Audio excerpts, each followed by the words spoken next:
Hey, hey, hey, what's going on, everybody? Chris Briggs, Texas West Capital. I've got Andrew and Tillman. Andrew caught that. Man, that was one of my favorite cartoons growing up. Yeah.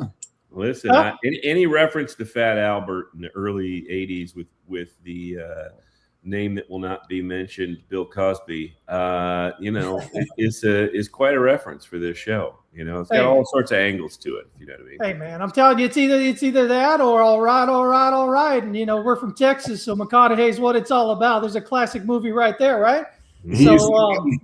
He used to come work out with us while I was on the team down there, and I have some really good stories about him. He's a character for sure. He's like, I've got really good stories about him, but I won't share them here. You guys, that's correct. It's part of the code. Locker room code. You can't talk about locker room stuff on podcasts. Oh man. Anyway, so hey, listen, let's all celebrate. Bitcoin had its worst week since the FTX crash. Everybody's crying. Everybody, it's the end of the world. Everybody, it's never going to change. We're going down forever. 30,000's just the beginning. Lord have mercy. Wasn't the last crash bottom at 15,500? Yeah, about that. Yeah, actually, it was 13,000. It wasn't 13. What are you talking about? I think it was 15,500. It was just anyway. It's in that realm. The FTX, it got down to 13. I'm almost positive. That must have been on some janky exchange. What exchange are you trading on, Andrew? A legitimate price. But anyways, let's just say it was 13, 15. It doesn't matter. My point, you're getting lost in the weeds here. My point is that if we make a bottom at 40, at 50, that's remarkable. That's what you would hope. That's a much bigger base than 15 or 13. And so, I hope it's 13. It makes my point even more poignant. So, I think we're in a great spot. If this is the sentiment that we have at 60, then we're looking pretty good from a next new high perspective. And the next new high, most people, in order to invest in something that is as risky as Bitcoin, have to believe in at least a 2x. Well, we're at a 2x from here. And so there's simple human nature that's involved in kind of looking at this as a major discount price. Every headline is just like, Bitcoin couldn't be worse. I mean, you started the show. You didn't even tell us that's how you're going to start the show, is worst week. What do you mean worst week? It's at 60-something thousand bucks. How good? It was the worst week last week, the 22% drawdown. I've seen it draw down from $1,200 to $110. That was pre-FTX. That's what I said. Since the FTX crash, keep up, Tillman. Come on, man. Listen, all these qualifiers, that's headline. That's baiting. No, but it's not that bad of a week, is my point. It's really not that bad of a situation. I think it's actually a great situation that we're in. It is Bitcoin it's a tough asset to be a fan of in every 4-year cycle. Why? Because it's effectively a hated asset for about 80% of every cycle. Yep. There's the tops are, Mount Everest like, right? So very, very pointy at the top and everybody's fired up and excited. And then, you get drawdowns. Now, again, those drawdowns are generally speaking down to what previous highs were for previous cycles, but people and emotions don't remember that. They don't care. The reason why they don't remember it and don't care is because there's generally a whole new group of people that have come into the space, and everybody else before that in the previous cycle is gone. Think about it this way, like even this cycle going 125 down to 60 and change, we're literally exactly at a 50% drawdown right now. Yeah. And think of even the biggest of the biggest personalities in the space and how they've pivoted away from just a core Bitcoin message. All the big guys going into treasury companies, right? Other big personalities won't shut up about Zcash, right? So, there is you have this rotation and adjustment and change, because again, 80% of the time in any cycle, Bitcoin is not loved, not liked. And when you have the scale of, I could name 5 to 7 people, the Jack Mahlers of the world, the Winklevoss twins, heavy pivot to Zcash. You can even go on chain and see how much Bitcoin they've sold over the past year or so. What's his face, the BitMEX guy, Arthur Hayes, pivoting to a bunch of different stuff. Won't shut up about hype and Zcash and the like. David Bailey, Nakamoto is all he talks about instead of talking about Bitcoin. And on and on and on. I mean, Adam Back is a part of a treasury company, right? I mean, he's still a Bitcoiner, but the truth of the matter is he's put meaningful capital, time, and energy towards a treasury company as opposed. Tom Lee, Bitcoin everything for a long time. He's now one of the biggest holders of Ethereum, of all things. Yeah. And on and on and on. You could continue to go down that list of people that even the hardest core folks in any given cycle. Eric Voorhees, he's a Venice token maximalist now. Now, I like that project, but he doesn't talk about Bitcoin in any meaningful way. Again, pivot. So it is a not loved asset, almost universally during each life cycle. And so it's a it's a gateway drug. It's the standard by which changed how we look at financial systems and how we look at networks, quite frankly. And I think that it does beg the bigger question, like, can you separate Bitcoin from blockchain, even though at a point in history they were one and the same? There was nothing other than Bitcoin. And it was the only example of blockchain. So they were the same thing. And so there's a lot of people that were involved in Bitcoin back then and still look at it as the only blockchain. But if you are able to distinguish kind of the differentiators between all blockchain technology and what the broad array of products and tokens and all sorts of ecosystems you can build off of it versus the set rules that define the characteristics that we refer to as Bitcoin, right? There's two different, very distinct markets that are going on, and tokenized real world assets are taking a spotlight right now. I think from Bitcoin, I think it will provide competition. Here's the thing, like in previous market cycles, you would have a very small expansion into new customers. What you would have is a lot more money being poured in by existing customers, and people were going from 50% allocation to 80% allocation. What you're seeing now is a broadening of our base. You're seeing things that are going to integrate at the base fabric layer of society, like banking, like Fannie Mae, and like lending against Bitcoin and the functionality that Bitcoin provides as collateral. No one's going to want to hold large quantities of anything other than Bitcoin as collateral. Why? Because there's too much concentration risk once you get to a certain point. There is a scalable breaking point to the model, whereby which there is no scalable breaking point to holding Bitcoin. So what's the obvious choice? Out of survival instincts alone, you're going to choose Bitcoin if you're a lender. So Bitcoin has a clear utility that will not get overthrown or replaced. But to think that it's the only thing that's going on in the world of blockchain is just it's naive.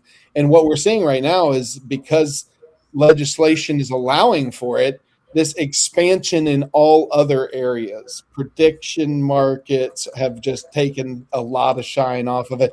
Look at Kalshi. I didn't even know the company existed. And now I was educated. I think it's the first billionaire woman-owned company, and was created 12 months ago or something. But it's like, if Bitcoin isn't the sexy thing in the room anymore. That's okay, because Bitcoin does what it does really, really well. But it's a longer game than the short-term sizzle that we're seeing popping off in the market right now. Yeah, it is. It is to go through so many cycles. And again, remember, like your point about since the FTX crash, like when FTX was, a thing and everything around it was a thing. The whole point is that Bitcoin was kind of out of favor even then. Everybody was talking about other stuff. FTX's token, different hedge funds that were doing crazy stuff.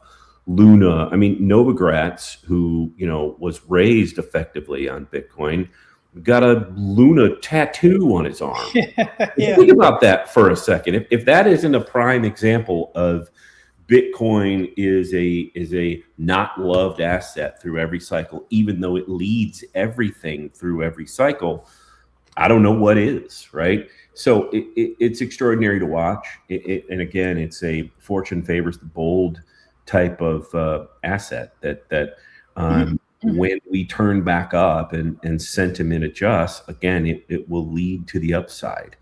And also be an asset that, from an institutional standpoint, from a banking standpoint, a bunch of different reasons, will now be increasingly valuable associated with it as a piece of collateral, right? Across, a bunch of different reasons to use it beyond just an asset that's number go up, right?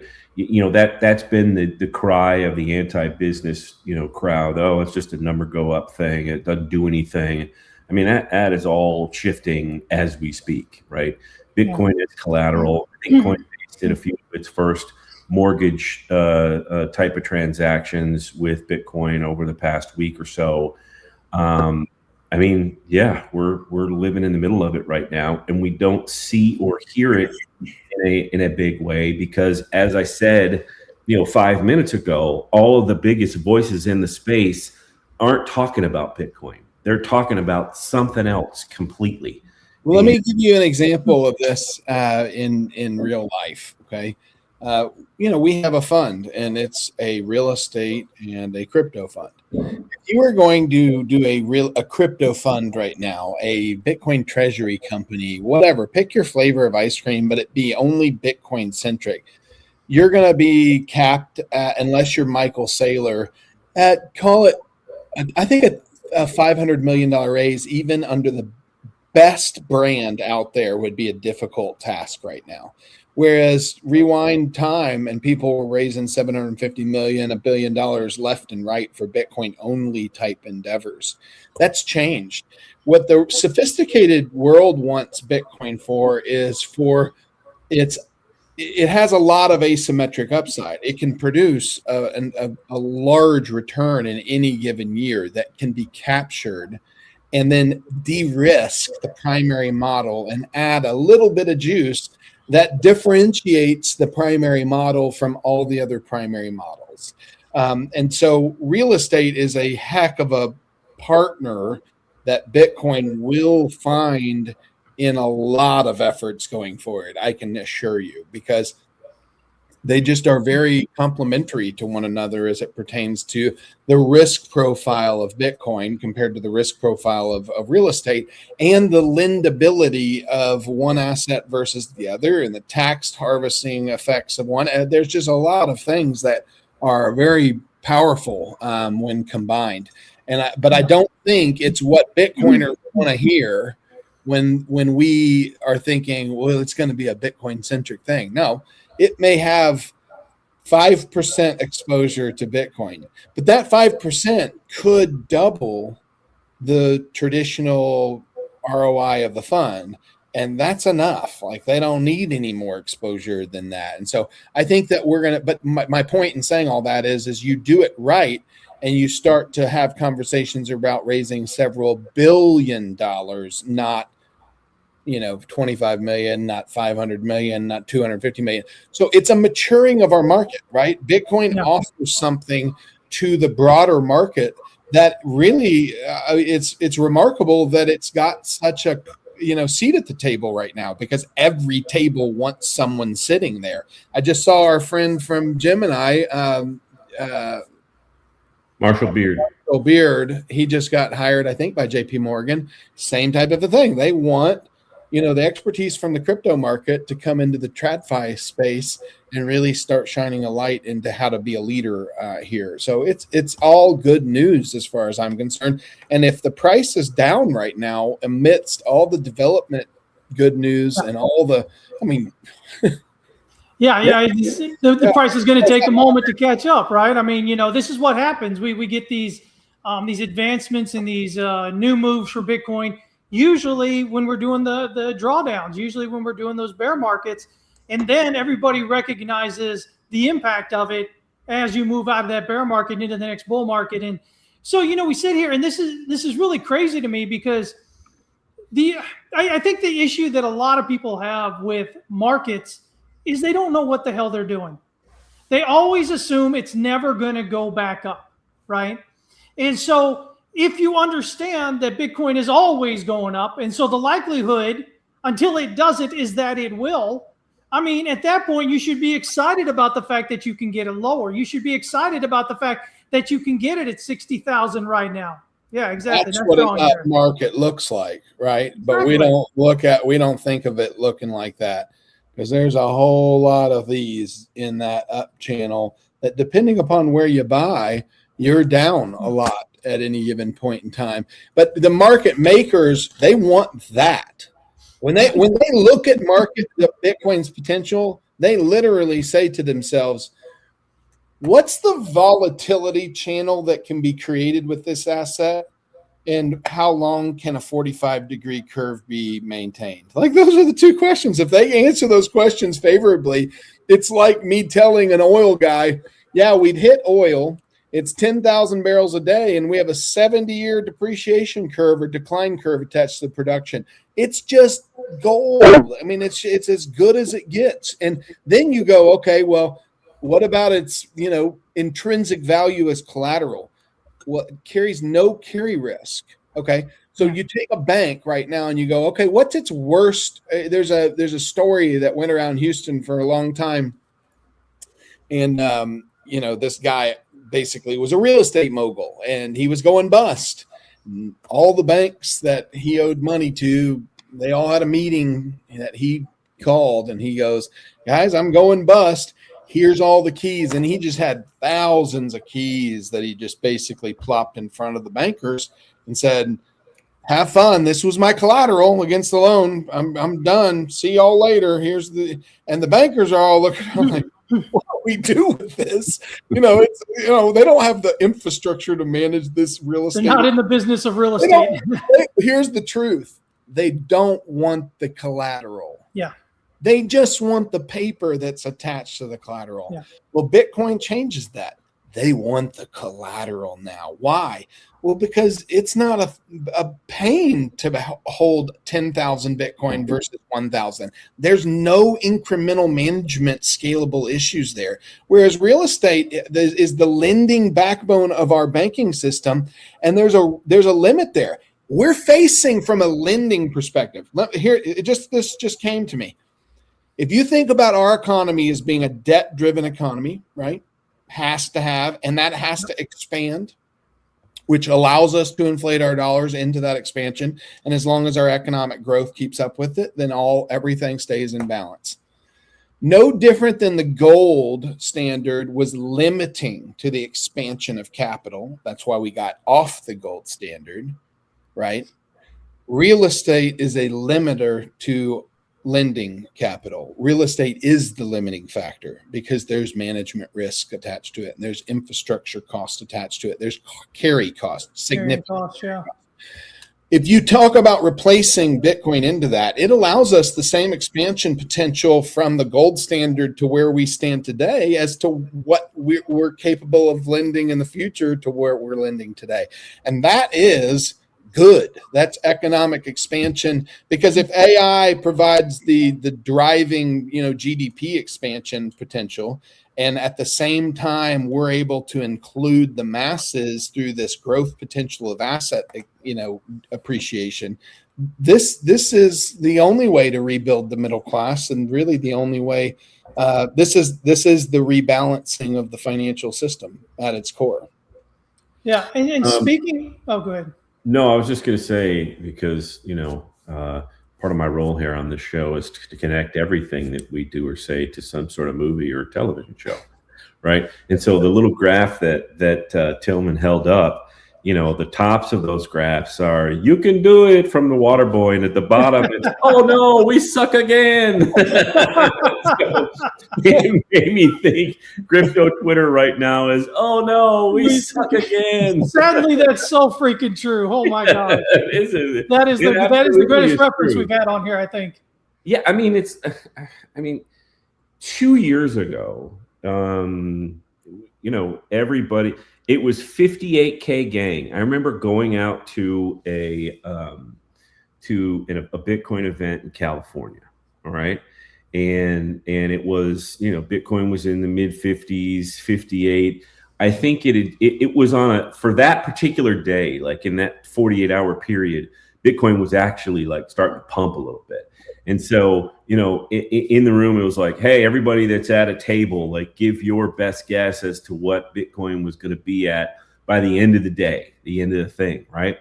And I think at the high, like around the table I was in, 8 or 10 guys, like the high was like 69K, right? So that was a wild prediction back then. So think about that. Think about you can do it, like 60. We're all thrilled to be in the 60s. And now nearly everybody probably around that table and everybody in that conference room was like, oh no, we suck again. Right. So again, it's just perspective, right? It's just perspective. I think that's perfectly said, man. For people coming into the markets, it's all about perspective. And most people that are coming in have no clue what they're doing. They have no clue how markets work. They don't have, the reality of it is the more time you actually have actively involved in markets, the clearer, market movement becomes, because you've been through it time and time again. And if you lack that, then you lack this idea of perspective, right? Because you're always hooked up right where you are and you don't understand what's going on. So your worst case scenario is always in your head, which is it never goes all the way back up. It always goes down further. It goes to zero. And for God forbid, the three of us are old enough to really have been around before the strong advent of the internet, before social media. I've said this to the people at TWC so many times, but I don't know that if I started today that I could make it as a trader and hang out with social media and everything, because it is so, it continues to pick up all that we're talking about. It's filled with lies. Everyone wants to market those peaks, and they don't tell you about the troughs, but the troughs are where you go bust, especially if you're playing with leverage. And, I think, the older you get, at least for me, the more I focus on long-term money versus short-term money. Yeah. And long-term money, it's less sexy than technical analysis. You're talking to a guy who's read all the John Murphy, like I love technical analysis, love it. But, at Warren Buffett, you buy primary utilities or something that's going to have an increase in demand, right? Over time, a natural increase in demand. I think Bitcoin, you could make an argument based upon its adoption curve that it has a natural increase in demand. The more people that hear about it, the more people use it. And as a byproduct of that, the network grows and there's more money involved and the price goes up. And so, you take like Bitcoin as, do I believe it has utility or that it's saturated its utility in the world? No. Where do I believe we are on that curve? I think we're early on that curve, right? So, do I want to own more of it? Yes. But the risk is when I buy. The perfect curve is literally to not try to time the peaks and the troughs and to get exposure that represents literally the entire price curve, which is it is going up over time. And if you're able to accomplish that, through your own efforts and or through automated efforts, you stop worrying about the dips. You actually see the dips as a way to get more weighted average below your average cost curve. And the longer it stays there, the more support it builds at that, and the closer you are to that support, so that when it does have the upward move, your cost basis, you're in green really quickly, or you're in black really quickly. And so, that I think there's just a maturing of like understanding and really believing in the fact that you can't time the markets. There's a time, even in my 30s, where I'd go, yeah, I know I can't time the market, but I was lying to you when I said it. My action, then you look at my actions, you're like, why'd you do this? Well, I was trying to time the market. Why'd you do this? I was trying to time the market. And so it's like you have to really approach the markets not only with a belief that you can't time it, but with the actions that prove I can't time the market, See, that I think, again, brings back to what retail traders, retail market participants, retail investors kind of struggle with, right? It's this idea. I mean, I got this. So I've got somebody that's with us that was messaged me over the past few days talking about, they're like, hey, listen, with your skill set and how well you've done, I keep thinking, I don't understand why you're less aggressive, I think if it was me and I had that, I'd really be aggressive. I said, well, when I was younger, it was all about making that money, right? But as I've gotten older, I've learned that it's more about protecting what I have. And it's more about understanding what you're just saying there, which is, again, and I always say this, there's a lot of top and bottom callers all over social media, right? That's the flex. I called the top, I called the bottom, whatever, right? But what people fail to realize is if you're going to be in the market for 10, 20, 30, 40 years, that is the very smallest part of what you do. You have an idea, you have a thesis for what may happen, but that only gives you an area so that you can understand at what points that becomes more likely or what points it becomes less likely. So you can say, yeah, the bottom's potentially in or the top's potentially in, but you still trade what the chart gives you. Right. And so going back to what you're saying there, versus the idea of, oh, I'm not going to, do this or that, but yet I'm still doing it. I think that's what a lot of retail traders go through. Yeah. But as you said, it's as you get older, as you spend more and more time in the markets, you should naturally, or what I've noticed talking to the tens of thousands of traders I've talked about over the last 30 years, is that you, again, put more emphasis on protecting what you have. You look for and that necessarily will have you not looking for 1,000x returns in a year or whatever. Yeah, but right? that is the shift between short-term thinking and long-term thinking, right? Because what you just described in my own life was when I first realized the passive income potential of a capital stack. Like you put X number of dollars in an investment account at JP Morgan and you get a 10% rate of return. Well, if you have a capital stack where that 10% rate of return buys your time forever, then that capital stack becomes very important. And why would you ever risk it in order to try to gain more freedom that you already own with less risk? And so people don't understand that the paradigm that rich people go into is once they get a large capital stack, they're earning. Dave Portnoy says this really well. He was interviewed one time and they said, what's the biggest difference post buyout versus pre buyout in your life? He said, the richer I get, the easier it is to make money. Yeah. And that's the truth, because people are using your money to make money. And if you manage the collateral, again, to the lending part of this effectively, then you are in somewhat of a risk-free environment. The only thing you have is timing risk, essentially, and tie-up risk. And for the right reward, people with a lot of money are they're willing to do that. And so there's just this is getting into, really the fabric of our debt society and what we are going to see disrupted going forward with AI and crypto, because lendability doesn't have to be subjective, right? It can be Yeah. completely smart contract programmatic. And DeFi has proven that to us. DeFi is that example of that. And when that gets natively embedded into the financial networks, where you can go on your Fidelity account and you can borrow against any asset that you have, and it's tied to the collateral of your entire net worth with smart contracts that are liquidated the second the payment's not made, then guess what? Fidelity is going to be focused on banking and lending much more than they are now. And again, the evolution of the industry in and of itself, even the terms and words that we use will change, right? So we talked about this a little bit yesterday, like, the term depeg, like, kind of only exists in crypto, and that's going to go away. It doesn't mean anything other than having to do with stablecoin conversations and people that are ignorant about, master MicroStrategy's preferreds, quote unquote depegging. That's not depegging. That's just the movement of a security. Right. And then Hunter Horsley put something out late yesterday that says DeFi will have quietly died by the end of this year. It is now reborn as on-chain finance.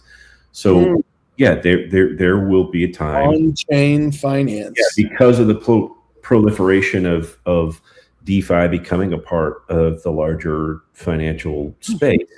Pretty good spin. I like it. Yeah, it's going to adjust. There'll be no different. Because it's still branded. You can still brand it. You can say it's Fidelity's on-chain finance. Right. Right. And it's no different than, tokenization, right? Well, the idea of tokenization was effectively NFTs 4 to 5 years ago, and everybody thinks that nomenclature is less than desirable. It's been ruined, is the point. It already has all the connotations that nobody wants attached to it. That it's better to just move on and rename. Yeah, there will be adjustments and changes, but the technology will have such a huge impact. One thing I'll add to is the best way to look at just Bitcoin, because talking about crypto at large, effectively 99% of it's garbage anyways.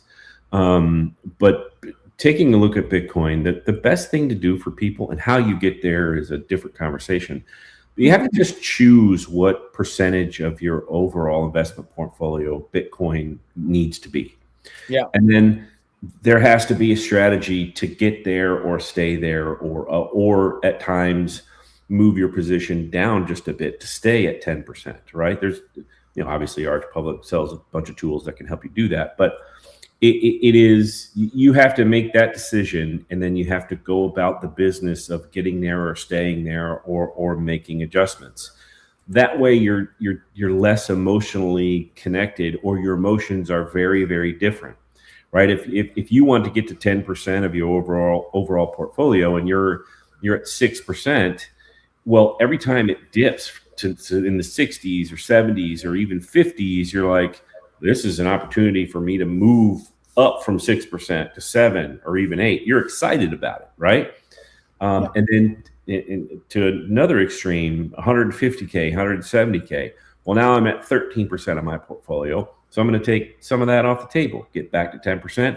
Now that's free cash flow that I can do all manner of things with, right? That's the way really to look at it. It's difficult for people to do that. Well, and to your point though, let's just say you take that 5% off the table because you're at 15% and your target was 10%. That doesn't mean that you can't readjust your target to 15%, but don't leave it in the asymmetric move. Take it out and reapply it when the dips happen all the way, because it's a different risk profile applying that capital with prudence over time, that 5%, versus leaving it after it's had a big move up. Totally different risk profiles, same output, which is you're shooting for a 15% allocation, right? But take your profits when you have them, so that you may get that allocation. At the worst case scenario, you missed out on some upside, but that's a lot lower probability than it returning in price down to a lower price or a lower towards its mean is, I guess, the point. Because again, the channeling We suck again. Yeah. Well, and I think here's a really, going back to something Andrew's been talking about a lot here, right?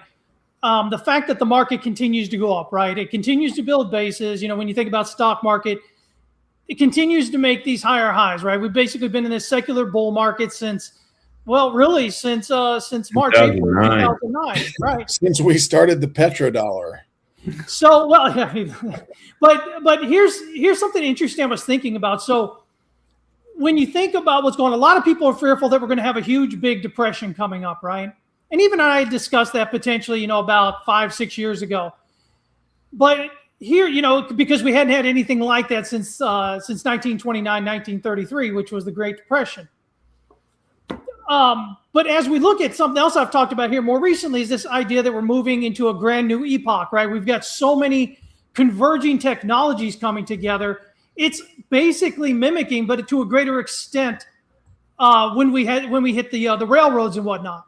So as we come up here, I think everybody's fearful of some Great Depression coming up, or at least something looking like, maybe like a dot-com bubble, something like that, at the very least. But what if it's more like the end, like the end of the 1800s or 1880s or so, where what we saw was that there was that pull, right? So kind of like the K economy that we talk about now, right? Where if you're invested in assets, you're enjoying this. If you're not, life sucks, So if you're in assets, it's we're winning. And if you're not invested in assets and everything's going up, you're like, we suck again, right? And so that's kind of akin to what we saw basically like with the dot-com bubble, stuff like that, Great Depression. And what you had was the financial world basically coming back down to your broader class, right? But the end of your 1800s there, when you had the railroads and whatnot coming through, what you had really was much more of a pull. You had the lower class, middle class are being pulled up to the top. And I think that's really what you're potentially seeing here. It doesn't mean we don't pull back and we don't do something, but I think we've got much more likely more frustration and sideways than we do some huge scary drop that remember like 3-4 years ago, or let's call it coming out of the quote unquote pandemic, everybody was afraid that like commercial real estate was going to be the bomb that hits the global system and everything's going to explode, right? Yeah. Whatever happened to that? That didn't happen. That got figured out somehow fairly quickly. So, when I hear things like depression, I just think that it's the hard. The whole reason why we're on the petrodollar is because we can print out of depressions very easily and quickly. That's the whole reason why we switched from the gold standard. We have the magic wand. It's called, guess what? Even if you hit printing press go right now and got $300 trillion floated into the global economy, guess what? We'd all be dead before that came home to roost as a problem. Like the U.S., no matter how we've judged against other economies, judged against other nations, and what we've done with the dollar, we have a long way to go. We've got more military might still backing it. We've got more economic growth still backing it. We've got AI. We've got tech, revolutions being built. We've got hyper financialization over all of it. Like, come on, we're at the peak of potential right now. And to think that we can't inflate through our lifetime, beyond our lifetime, is dumb to me. It's been going on for a long time, and it's going to continue to go on for a long time. No one has relative memory. When I'm long gone, dead and gone, and my kids are old, no one's going to be going, yeah, I just bought my first house for $185,000. There won't be a house for that. It won't be like that anymore. There won't even be a hole in the ground for that anymore. It sounds as ridiculous as when I talked to my great granddad before he passed away, and he goes, my first house I bought for $28,000. I'm like, what? $28,000, okay. So my point, we don't understand it because we die and people move on and they just understand what's relative to their lifetime, and number go up in terms of printable dollars, period.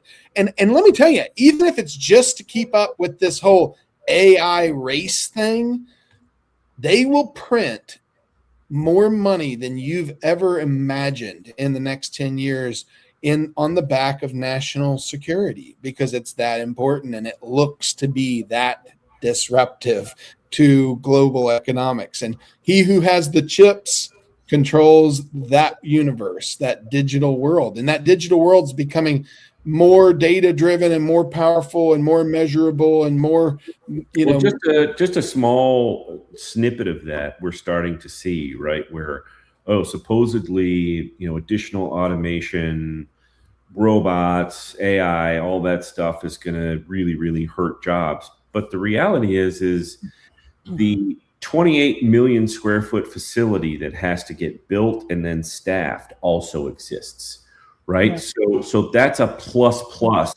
for a longer period of time while there's transition. And there aren't just one of those that need to be, there's hundreds, thousands of those that are going to get built. And the economies around them that get built, construction companies, electric companies, plumbing companies.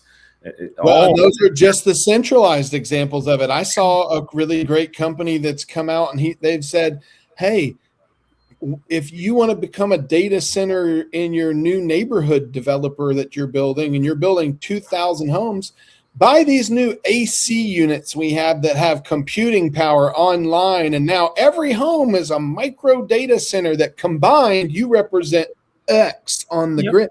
That is a decentralized model of data computing and harvesting, and it's going to happen. And appliance companies are going to launch it, and you will be buying not just a brand, you will be buying the network and the productivity attached to the network, and there will be dividends attached to it through smart. The universe of computing is going to reshape a lot of economic incentives. I want to point out, for those of you that maybe have just started following us, or maybe you've been following us since the beginning, but you've forgotten, Tillman was talking about Bitcoin miners being placed in refrigerators and everything else along the way. I mean, really, this is basically that idea. Yeah. So Tillman was talking about that almost 2 years ago.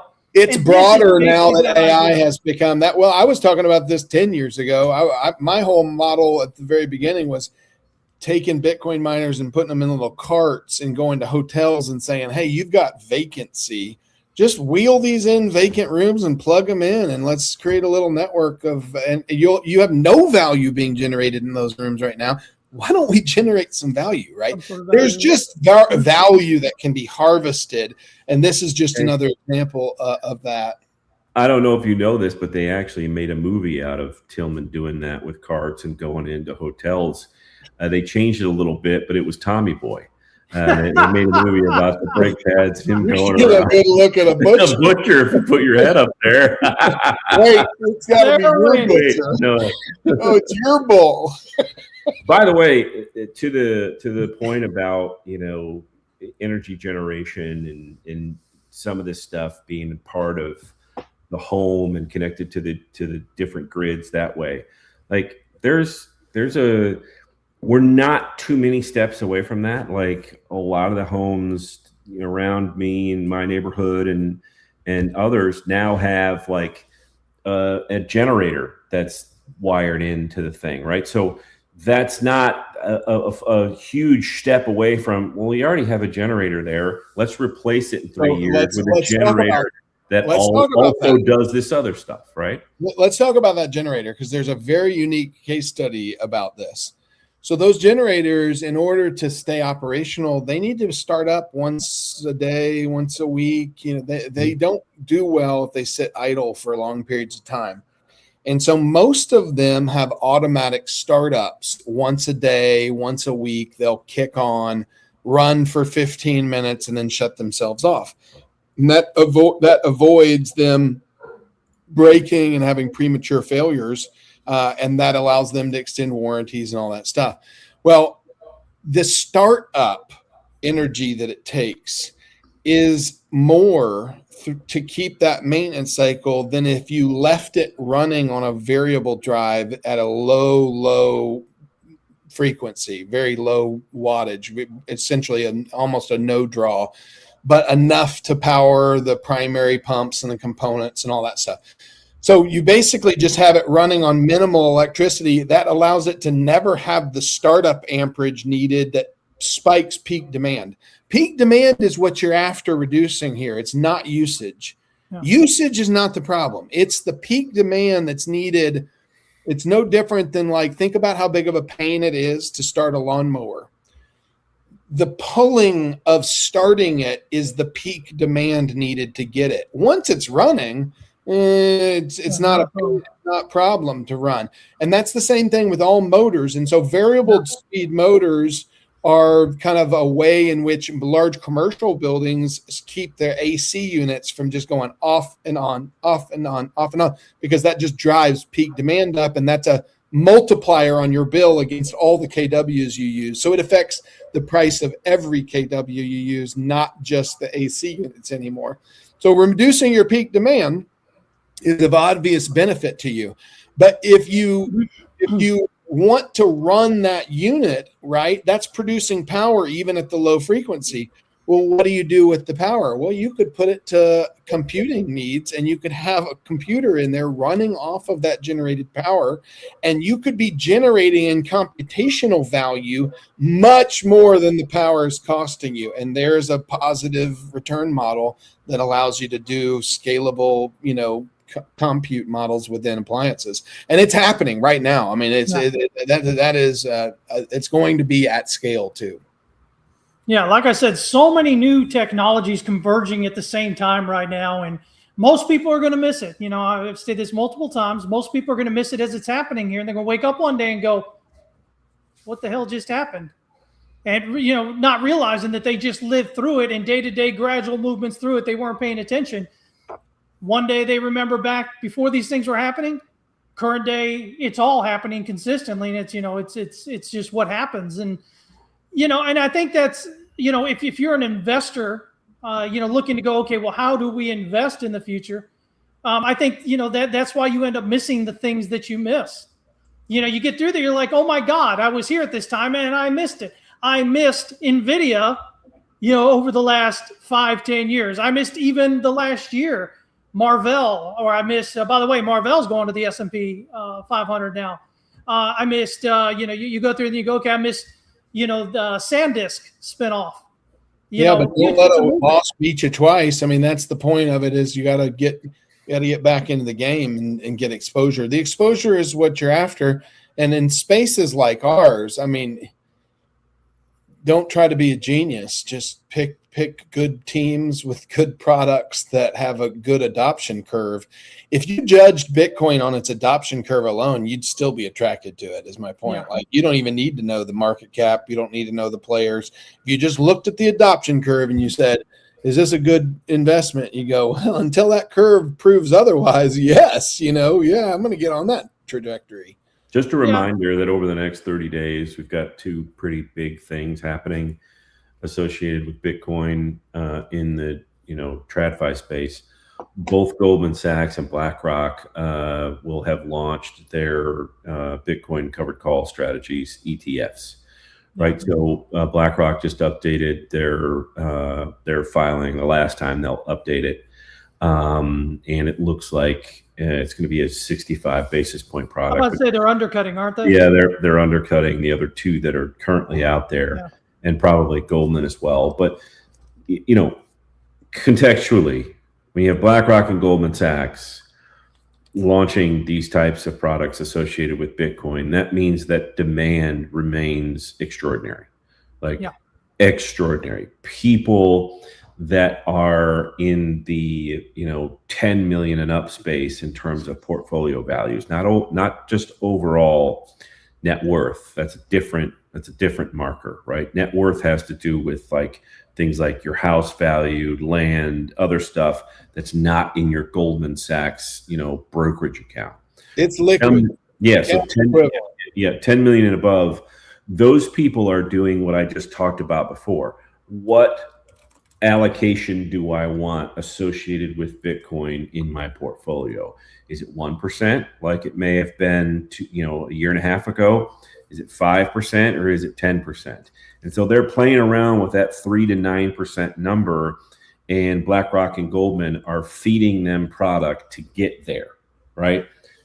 So it's not slowing down in the areas that matter. It may be, a tough slog here on crypto Twitter, but that's not. Well, the alpha is gained in not just your published allocation percentage, but it's in the range that you manage and how you manage the range, right? Because if somebody says, "Yeah, I want 5% exposure," that's just the headline. In more likelihood, they're saying, "I want a 5 to 10% exposure." And when the price is depressed, they're going to be allocated at the 10% levels, and they're going to be divesting of that as it goes up, over time, and taking profits because those types of positions, you have to manage your range in order to manage the market volatility and take advantage of it. And that's what they do with pretty much everything. So, it's not like they have a shortage of capital. Let me give you an example. They have a thesis when it was at 126. We have customers just like this. They have a thesis. It's going to 150. They want to load the boat. They put a bunch of money into Bitcoin at 126. It keeps dropping. They keep putting money in. Well, they're between 3 and 5% allocated. Now Bitcoin's down in the 60s.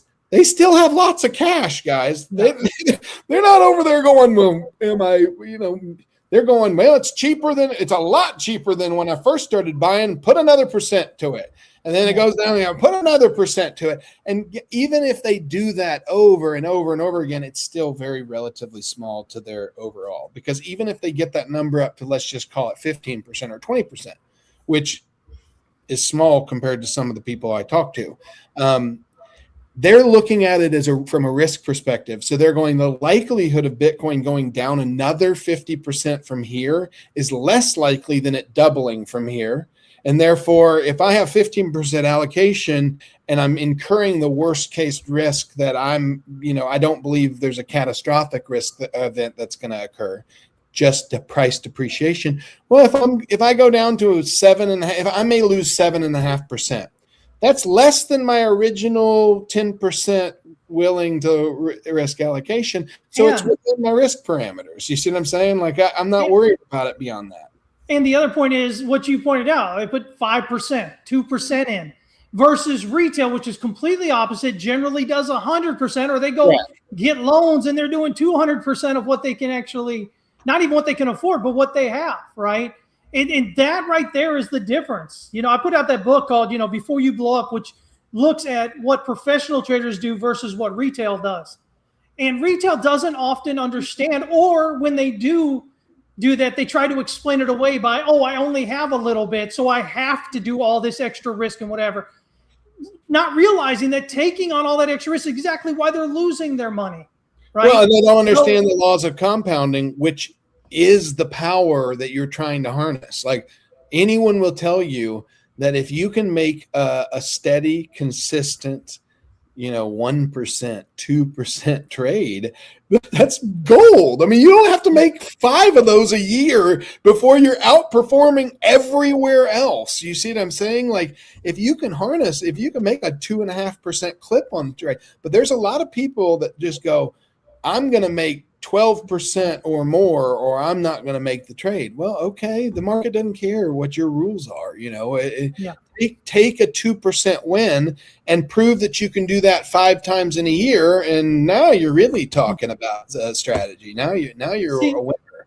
And that even extends to other things that I teach, right? So prop firm trading, for instance, right? If you get in with prop firm trading, a lot of people, they buy one account and they're like, okay, now I need to make 50 points in a day. No, you don't. First of all, figure out that you can make 5 points consistently. And then guess what? You don't have to make 10 or 15 points. You can stack, because most prop firms will allow you to have, say, 5 accounts, and they have a copy trade feature. So you're still only trading 1 account and the other 4 are copying your trades. Well, now, instead of trying to get 25 points on one account, which is a bit more difficult, it's pretty easy to wait the day and find the exact opportunity or the best fit opportunity to get at least 5 points. But now you're doing it across 5 accounts. So, again, you're not taking on more risk, right? You're just amplifying what you're doing. But it's that same concept across everything that we talk about, whether it's, investing, whether it's like we were just talking about there, the difference between retail, which tries to put absolutely everything they have and more into their trade, hoping to get rich overnight. So they've got that short time preference as well, versus the investors that you were talking about, which are like, listen, we'll put 2%, maybe 5% in. And by the way, we've got a long-term time preference as well. So it's like, retail tends to do everything exactly the opposite of what those that are wealthy and continue to get wealthier do. They do it's like, excuse my analogy here, but it's the difference between lust and love, right? They're not the same thing. And so, they kind of look the same at afar, but they're not the same. And what we really want as human beings in a lot of cases is the gambling effect. We want to feel the juice. The dopamine hit. Yeah. And if I'm honest with myself in those moments where I'm, in the market calling it investing, but it's gambling, it feels exactly the same as when I'm gambling. You know what I mean? So it's like, but are you pulling off the wins like Andrew in Vegas? Listen, Andrew in Vegas is a wild time. I mean, he is breaking all the rules. He's hitting on 15 when dealers showing 6. I can't listen. I can't argue with the results, but it is not something that mathematically I have any confidence in. Listen, it's the Zach Galifianakis strategy. That's what it is. You know what I mean? And coming down the stairway, and he's got the suit on, and it's all the numbers going around like it's a theory. It's a way of doing things. It's a chaos. If you can piss off the person to your right and your left while you're playing blackjack, you're on to something now. You're on to something. not financial advice, folks. Do your own research. Yeah, listen, people were leaving the table like flies. I mean, just I don't want any part in this. I was there just for the entertainment. I went down to table minimum and just laughed at Andrew's play. But he had the last laugh because he won a bunch of money. So what was funny is in the middle of it, he couldn't stop laughing while also saying, "You have absolutely no business winning the amount of money you're winning." He's like, "I have no what is happening here." Not good times, right? Did you at least buy him dinner, Andrew? No, we had a good time. We enjoyed ourselves. They were preying on Bitcoin conferencers on that trip. For sure. We had a minimum table allowance that I for sure thought we filled. And they were like, you haven't hit your table allowance yet. And by the way, the table allowance, you don't get the table. You can't go out to eat unless you spend the minimum. Yeah.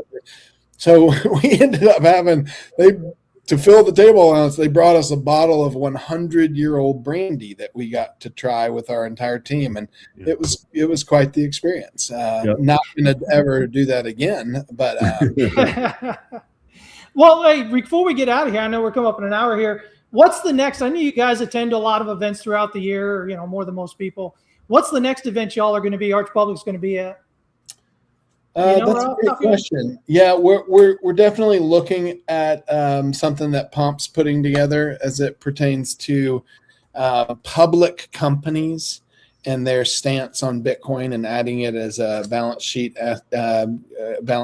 asset. And I think that he's from what I can tell, got some pretty good names already on the list of potential speakers and stuff. So that probably is the next one. We may do something in Austin in October around the F1 event. There's a pretty good number of customers that we have down there. So okay, we're actually leaning more towards doing our own events at this point versus really. Yeah. Well, the amount of customers we have at this point, we're 26,000. When we invited people to come to Pomp's thing, we had almost 200 people that came to New York. We had to get them tickets and, stay For a week. Yeah. So why not have 200-300 people just come and do all of our stuff, right? There you go. Now, to be fair, you got to come up with content. You got to fill up a day and a half. We could parade you out there, Chris, and talk about out there. Weird technical literally on a parade like this. I got to do that. Yeah. Andrew's going to pull you in a red wagon. Yeah, across the stage. Lord have mercy. So yeah, we'll see. We love our customers. They're absolutely wonderful people, and so yeah, we'll throw something together at some point. Yeah, not to mention captains of industry. I mean, that we've got multiple billionaires and some really heavyweight hitters. So it's fun to be around them is the point. We want to do more of it. Yeah, definitely let us know. Keep us updated here on the show, of course, and on online there, because I think we got some people that definitely be interested in attending stuff like that. We're doing a webinar, a Zoom deal tomorrow after the close, like around 5 p.m. That is going to, again, talk about markets at large, a Q&A type of deal, but also talk about the executions that some of our customers got using our tools, all the way down to 59,111. So we've got executions that were literally the dead nuts bottom on Friday. And so we're talking about how that happened, why it happened, how you can make that happen inside of your setup. So stuff like that. And then where can they sign up for that? I'll grab the link and I'll actually put it in the. Andrew's cell phone number is. My cell phone number is. Hello? This is Andrew. It's a movie phone. Yeah. Why don't you just tell me what movie you'd like to see? I saw that clip last night, actually. I'll grab it and put it in there. But yeah, we usually have a couple hundred people that show up, and we've done it for several weeks in a row now. We had Melker on. We had Pump on. We had a meaningful CPA firm come on and talk about different tax strategies. So yeah, really cool stuff. I thought the CPA call was fantastic. I learned a lot from the CPA firm. I'll say that. They brought some really good alpha to the table in terms of just what our tool could be used for and how it could be used. It was pretty fantastic. So I put in the chat, Chris, however you want to share it with your put that where people. Oh, in the chat there. Okay, give me a minute. I'll pop it up there. Yeah. Cool. That way anybody that's listening here or catches this, they can see it. So I just saw the comment. It's either from a CPA or it's about CPAs. Like, woo, CPAs. I will tell you that call had as much alpha as anything else we've done. Like, guys that are in deep on the crypto space understand, how to manage through both the upside and downside, and then use it across, all asset classes and your individual setup. It was really, really sharp, like really, really extraordinary stuff. So from a CPA, yeah. That guy knows. No. Crypto Chew's telling you he's a CPA. He was telling you that's why he got it. It's from a CPA. Yeah. So again, those, the calls have been great. We give people meaningful access to not only ask Tillman and I questions, but the guests that we bring on too. Really, really good stuff. Awesome. Well, as always, man. I would answer Fibbo's comment about kind of the technical analysis. I wasn't cutting down technical analysis. I still use it as a confirming factor. I just think by definition, a technical indicator is a reactionary indicator. Whereas if you can come up with your own hypothesis and your thesis against assets that have not seen any type of technical, movement and price movement, then you can establish a position earlier than you otherwise would find out about it. And if you were only using technical indicators, it's an additional tool. I used to think it was an end all to end all. But I've made more money being a fundamental investor than I have being a technical investor, just because typically the fundamental investments you're in longer and you have a different time horizon, because technical indicators, unless you're using monthly charts and only trading on them, and even then they move against you to a point where you exit the position. Whereas if you're a fundamental believer in a company or a team behind a company, sometimes you bet the jockey and not the horse. You can kind of, Elon Musk's a good example of that. If you just latched onto his career early on and just bet every dollar towards anything that he's done, you made a lot of money. Real quick question here before we go. Crypto Chewy is asking if they register, do they get access to a replay since he's going to be out of the office? Sure. Yeah, we're going to record it and send it out. There you go. So sign up for it, guys. And even if you can't, make it, or if you want to check it out again afterward, you can watch the replay. Appreciate you guys joining every week, man. I think we have a lot of fun here. Movie references are, absolutely perfect as always. We suck again. It is what it is. You can do it.